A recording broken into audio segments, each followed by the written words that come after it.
Petrol diesel ಬೆಲೆ ಹೆಚ್ಚಿಸಿದ್ದಾರೆ sir ನಮ್ಮ ರಾಜ್ಯದಲ್ಲಿ. ಡೀಸೆಲ್ ರೇಟ್ ಹೆಚ್ಚಿಗೆ ಸರ್. ಇನ್ನೊಂದು ಕಡೆ ಅಂತಂದ್ರೆ ರೈತರ ಹಾಲು ಖರೀದಿಸ್ತಾರೆ ಸರ್, ಅದು 2 ರೂಪಾಯಿ ಕಡಿಮೆ ಪ್ರೋತ್ಸಾಹಧನ ಸಿಕ್ಕಿಲ್ಲ ಸರ್. ಕಳೆದ 8 ತಿಂಗಳಿಂದ ಕೊಟ್ಟಿಲ್ಲ ಪ್ರೋತ್ಸಾಹಧನ. ಈ ಸರ್ಕಾರದ ಪರಿಸ್ಥಿತಿ ಎಲ್ಲಿದೆ ಅನ್ನೋದನ್ನ ತಾವು ಗಮನಿಸಬೇಕು. ಇವತ್ತು ಏಕಾಏಕಿ 3 ರೂಪಾಯಿ ಪೆಟ್ರೋಲ್ ಮೇಲೆ 3.5 ರೂಪಾಯಿ ಡೀಸೆಲ್ ಮೇಲೆ ಸೆಸ್ಸನ್ನು ವಿಧಿಸಿರ್ತಕ್ಕಂಥದ್ದು ನಮ್ಮ ಎಂ ಬಿ ಪಾಟೀಲ್ರೇ ಹೇಳಿದ್ದಾರೆ. ಇವತ್ತು ಗ್ಯಾರಂಟಿ ಸ್ಕೀಮ್ ದುಡ್ಡು ಬೇಕು, ದುಡ್ಡುಗೋಸ್ಕರವಾಗಿ ಮಾಡಿದ್ದೇವೆ ಅಂತೇಳಿ.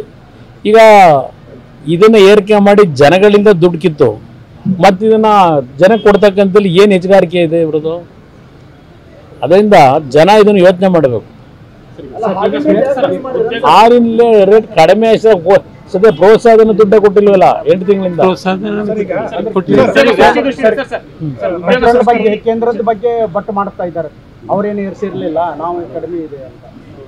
ಅಲ್ಲ, ಕೇಂದ್ರ ಸರ್ಕಾರದ ಬಗ್ಗೆ ಬಟ್ಟು ಮಾಡೋಂಥದ್ದೇನಿದೆ? ಈಗ ಇವತ್ತು ಸಡನ್ ಆಗಿ ಏಕಾಏಕಿ ಇದು ಏರಿಕೆ ಏನು ಮಾಡಿದ್ರಲ್ಲ, ಕೇಂದ್ರ ಸರ್ಕಾರದ ತೀರ್ಮಾನದಿಂದ ಇದನ್ನು ಈಗ ಮಾಡಿದ್ದಾರೆ. ಜಾಸ್ತಿ ಇಷ್ಟು ದಿವಸ ಯಾಕೆ ಮಾಡಿರಲಿಲ್ಲ? ಉದ್ಯೋಗ ಸೃಷ್ಟಿ ದೃಷ್ಟಿಯಿಂದ ಈ ಹಿಂದೆ ರಾಜ್ಯದಲ್ಲಿ ನಿಮ್ಮದೇ ಖಾತೆ ಕೈಗಾರಿಕೆ ಮತ್ತು ಉಕ್ಕು ಖಾತೆ ನಿರ್ವಹಿಸಿದಂಥವ್ರು ದೊಡ್ಡ ಇಂಡಸ್ಟ್ರಿಯನ್ನು ಕರ್ನಾಟಕಕ್ಕೆ ತಂದರು, ಜಿಂದಾಲ್ ಅಂತ. ಈಗ ನಮ್ಮ ಅವಧಿಯಲ್ಲಿ ರಾಜ್ಯದಲ್ಲಿ ಏನಾದರೂ ಆ ಥರದ ನಾನು ಅವೆಲ್ಲ ಕೆಲವು ವಿಷಯಗಳು ಅದಕ್ಕೆ ತಿಳ್ಕೊತಾ ಇದ್ದೇನೆ. ಈಗ ಇದನ್ನು ಯಾವ ರೀತಿ ಬೆಳೆಸಬೇಕು, ಕೈಗಾರಿಕೆಗಳನ್ನು ಯಾವ ರೀತಿ ತರಬೇಕು, ಉದ್ಯೋಗ ಸೃಷ್ಟಿ ಮಾಡಬೇಕು, ಅದ್ರ ಬಗ್ಗೆ ಮುಂದಿನ ದಿನಗಳಲ್ಲಿ ನಾನು ರೋಡ್ ಮ್ಯಾಪ್ ಹೇಳ್ತೀನಿ.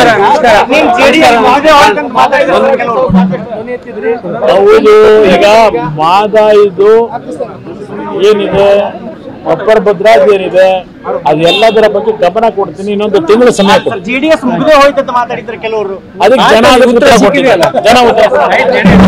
ನಮಸ್ಕಾರ.